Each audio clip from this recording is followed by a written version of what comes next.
रघु एक गरीब किसान था। उसका छोटा सा कच्चा घर गांव के किनारे बौंसा हुआ था। सुबह सूरज निकलने से पहले ही वह अपने खेत में पहुंच जाता, कभी कुदाल लेकर, कभी हल, और कभी बस खाली पैरों से मिट्टी को महसूस करते हुए।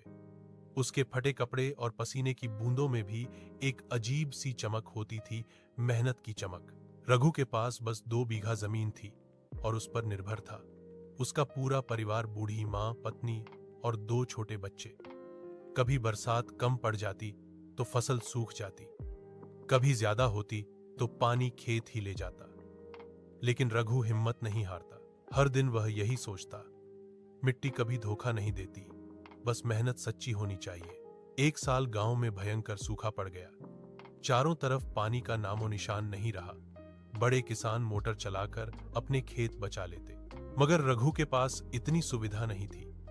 उसकी फसल मरने लगी, घर में राशन कम पड़ गया, बच्चों की आंखों में भूख की झिलमिलाहट देखकर उसका कलेजा कांप उठता। एक शाम थका हारा रघु खेत के किनारे बैठा रोने लगा। तभी उसके साथ काम करने वाला बूढ़ा किसान भोला राम उसके पास आया और बोला, बेटा, मिट्टी की ताकत को कभी कम मत आंकना। जो किसान हार नहीं मानता, उसके हाथ कभी खाली नहीं रहते। इन शब्दों ने रघु में फिर से जान भर दी। उसने गांव वालों से थोड़ा थोड़ा पानी मांगकर अपने खेत तक एक छोटा नाला खोद दिया। रात भर वह अकेला उसी में लगा रहा। उसके हाथ छिल गए, पैरों में छाले पड़ गए, पर दिल में उम्मीद थी।